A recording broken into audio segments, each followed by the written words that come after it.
est-ce que on peut accompagner quelqu'un avec la voyance? Donc, ceux qui me connaissent le savent, j'ai beaucoup bossé avec les autres, dans mes années sérieuses, j'ai fait beaucoup de ressources humaines, j'ai fait beaucoup de développement personnel. Euh, je dis mes années sérieuses, mais c'est comme si j'étais plus sérieux du tout aujourd'hui, je suis hyper terre à terre en fait, mais bref. Donc j'ai fait du coaching. Ceux qui connaissent ma chaîne YouTube, ils le savent. J'ai des vidéos avec plus de 10 000 vues. Je ne dis pas que c'est un grand succès, mais je veux dire, j'ai accompagné plusieurs fois des gens et j'ai des gens qui me font des témoignages positifs. Donc vraiment, que je pourrais montrer d'ailleurs. C'est pas trop mon genre, mais je pourrais montrer. Est-ce qu'on peut accompagner quelqu'un avec la voyance? Est-ce que la voyance, c'est un atout pour faire du coaching, de l'accompagnement? J'aime pas du tout le mot coaching. Je vais vous répondre honnêtement, avec beaucoup de sincérité, du haut de mes années d'expérience relationnelles, qui sont quand même bien présentes maintenant, de tout mon travail que j'ai fait sur la réflexion, sur la vie, le sens. Je pense qu'un voyant formé à l'accompagnement est le meilleur accompagnateur qu'il soit. Et pourquoi? Quand vous allez voir chez un psychologue, le psychologue en fait il a une base qu'il a étudiée, qu'il a travaillée, qu'il n'a pas comprise. C'est pas lui qui l'a fait, c'est pas lui qui l'a conçu. Et il va appliquer sur vous un modèle. Ce modèle peut en effet apporter des choses bien, il peut réparer certaines choses, il va vous permettre de faire un travail profond sur vous, probablement sur certains points. Là, ça va durer certainement très longtemps, mais dans le cas de toutes les personnes actuelles, c'est souvent défaillant. D'abord parce que les psychologues, comme c'est pas leur travail, ils ont appris ça de quelqu'un d'autre, ils ont appliqué dessus leur dogme, ils n'ont pas la recherche.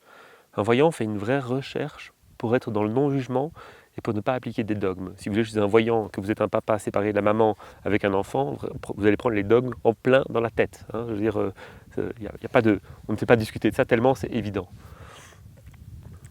Il y a beaucoup d'a priori. Les psychiatres, je suis désolé pour eux parce que je pense que c'est la profession qui aurait pu être la meilleure dans ce domaine, mais ce n'est pas leur rôle aujourd'hui. Ils donnent des médicaments, hein, ils écrivent des mots au tribunal, mais il n'y a pas de. C'est pas eux qui vont vous aider à vous élever, à vous réaliser. Je pense qu'il y a des thérapeutes exceptionnels, des gens qui ont étudié une méthode qui est la leur. Alors ils ont peut-être pris des méthodes un peu à gauche à droite pour faire la leur plic-ploc.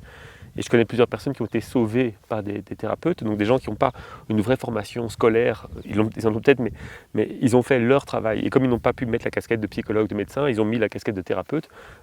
Souvent aujourd'hui, il y a beaucoup de farfelus évidemment chez les thérapeutes, hein, mais il y a des thérapeutes exceptionnels, il faut vraiment bien s'en rendre compte.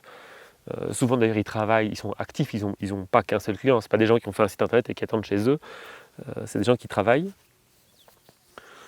Et après, il y a les coachs. Alors les coachs, pour moi, c'est vraiment, ce sont les plus à la mode, mais ce sont les pires, parce qu'ils vont vous pousser dans des directions que vous avez du mal à réaliser.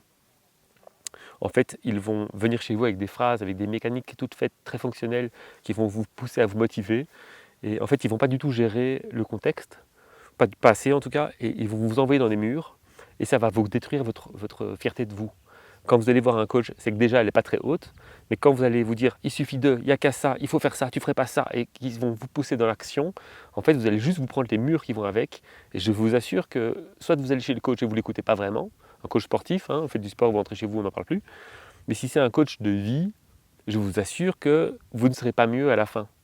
Vous pourriez avoir plus d'acquis si ça a marché, mais vous ne serez pas mieux dans votre vie, vous aurez certainement perdu confiance en vous, parce que vous aurez pris trop de murs grâce à lui.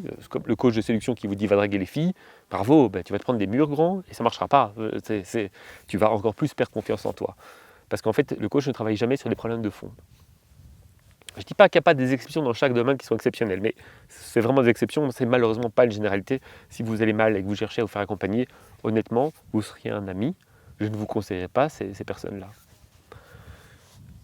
Et alors le voyant c'est très particulier parce que le voyant, il fait un travail de non-jugement. Donc c'est-à-dire qu'il considère, un voyant accepte la mission de recevoir une perception et de la transmettre à la personne qui est en face de lui, et il fait le travail de ne surtout pas la transformer. C'est vraiment très important. Il reçoit quelque chose qui tombe, c'est sacré, alors que ce soit la médiumnité, que ce soit l'intuition, je ne vais pas rentrer dans un débat complexe là-dedans, mais il reçoit quelque chose, peut-être de vous, hein, il va tirer les cartes, j'en sais.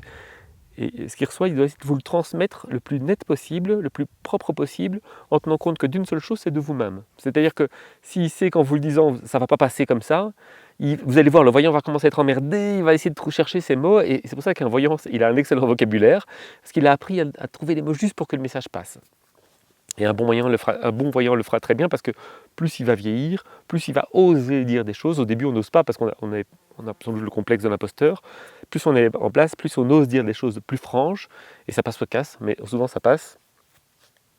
Mais ce qui est très intéressant par rapport aux autres professions, c'est que le voyant, il ne va pas juger, et il a une perception précise du contexte. Il sait qu'est-ce qui ne va pas, il sait ce qui ne va pas chez vous, il sait quel petit mensonge vous êtes fait, il sait quelle est la situation, il perçoit précisément la situation, il n'a pas de jugement, et il sait exactement quels conseils il doit vous donner. Je veux dire, limite, ce n'est pas lui qui les donne. Et ce conseil est toujours juste. Et son expérience, la qualité du voyant, je ne parle pas d'un voyant qui est plus ou moins bon dans la médiumnité, je parle dans sa capacité à gérer le client.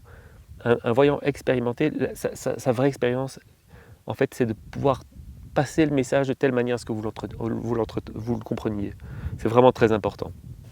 Donc de très très loin, le voyant est la meilleure personne pour vous accompagner, parce que pas de mensonge, pas de jugement, le message clair, et plus il est expérimenté, plus vous allez pouvoir percevoir le message. Alors il va peut-être devenir un peu coach à un moment donné, quand il va sentir qu'il peut vous pousser à faire quelque chose, il va le faire, mais il va vraiment faire attention à sentir, est-ce que mon client peut le faire maintenant? Il va vous ramener à des choses qui sont à votre hauteur. Et il pourrait passer beaucoup de temps à ne pas du tout vous pousser à faire des choses et à juste faire un travail avec vous. En fait, il va être multicasquette dans son rôle. N'oubliez pas que le voyant, c'est quelque chose qui est connecté à, je vais dire, la conscience collective. Et donc les messages qu'il passe seront des messages anormalement et exceptionnellement justes. Si vous avez besoin d'un accompagnement long terme, contactez-moi évidemment, mais je pense que le voyant est la meilleure personne qui peut vous accompagner. Voilà.